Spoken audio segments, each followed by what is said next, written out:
Good afternoon. Today I'd like to discuss variations on the stick control book. Stick Control was published in 1935 by George B. Stone and Sons, written by his son George Lawrence Stone, and it's a series of exercises, rudimental exercises, singles and doubles, flams, paradiddles, and rolls in various time signatures. And it's a must for every drummer to develop hand technique. You can also use it for your feet or use it around the drum set. Since back in the 30s and 40s and even into the 50s, there were not a lot of drum set books. Guys found ways to go through the stick control book and around the drum kit. So this is a really important part of your daily ritual as a drummer. And control grants you control, which is a really important part of drumming because it allows you to do and manifest what you want rather than just going through the motions of playing. All right? It's one of two books that are a standard published by George Stone, the other one being Accents and Rebounds, which was developed when Joe Morello came in and said, hey, why don't we add some accents to these exercises? There's a wonderful dedication to Joe on the opening cover with his Dave Brubeck drum kit. And I also use Joe's two master studies books, the first one, of course, and the newer one. And I had Joe sign this for me. Wonderful ways to develop technique for your hands, your feet, and also around the drum kit. Okay, so let's begin.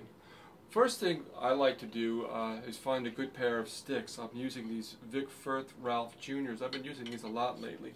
And I use a variety of sticks, including the Dom Concept stick, which is a large, light maple stick. The SD4s, which are a very light maple snare drum stick. Of course, JoJo's stick. JoJo's signature stick. And I love these MS4s. This is a marching stick made of birch. I've been using these as well. I use a lot of different types of sticks. It's another way to keep the exercises interesting. Use a weighted stick, use a light stick, use a larger stick, use a smaller stick, right? So the first variation I'm going to show you is based on number 1 and number 2. Both number 1 and number 2 are single stroke roll exercises. The first one starting with the right hand, right, left, right, left, right, left, right, left. The second one starting with the left hand, left, right, left, right, left, right, left, right. Now I do the stick control exercises as measures of 4/4, repeated measures of 4/4. Now I'm setting my metronome up to 82. You don't need to do these fast. Start them slow to begin with. You could work them up, but it's no reason to start them off fast. So the first one, starting with the right hand, sounds like this.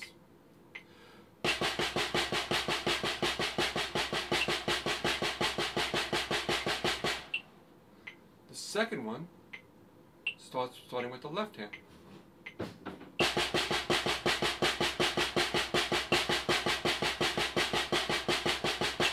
Okay? So now, taking that into consideration, the variation is very simple. Do number 1 followed by number 2. Starting with the right.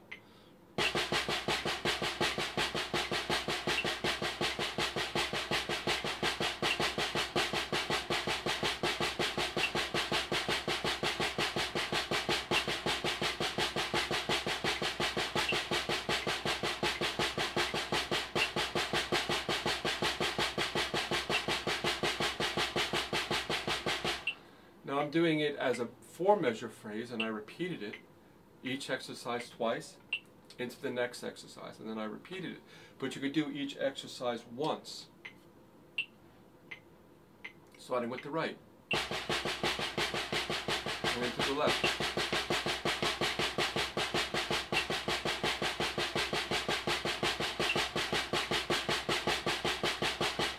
You could do it as each exercise, just do it for 2 beats and then go right into the alternate sticking. Ready, go.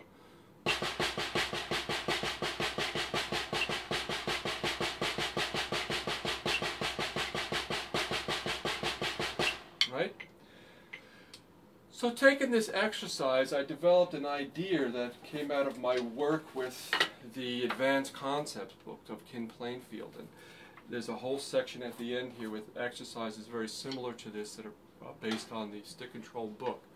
So one of the fundamental variations is to use doubles in between your exercises. So if you have a right exercise, right, left, you have a drag. If you turn your stick around, right, left, you have a 5-stroke roll in between. So we're going to use the second variation. So if we do the first exercise that way, accenting the exercise with the 2 ghosted doubles in between, it sounds like this.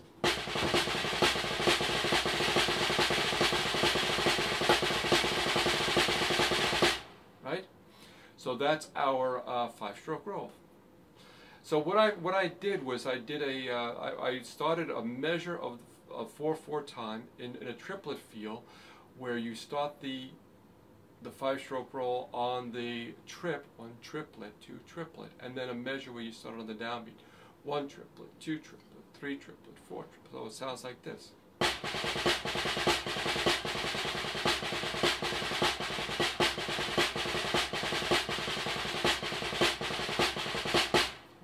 Alright, so once you do that, now you have a 2-measure phrase, and the 2 measures, the first measure and the second measure are separated by a 9-stroke roll, right?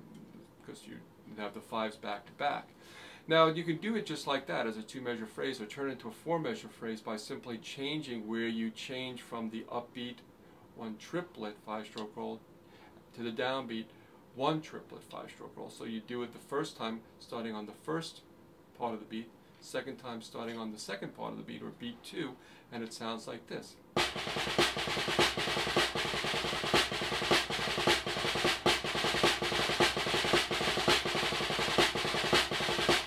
It's a very simple way to keep your mind a little bit engaged in developing this sensitivity for a 4-measure phrase rather than just a 2-measure phrase. And it keeps you from spacing out. Very simple way to go through it. Remember, you know, the ghost to doubles, and accent the singles. Now you could very easily take this around your drum kit. I don't have my electric kit on, but I think you'll be able to hear what I mean by that by putting the singles on the toms.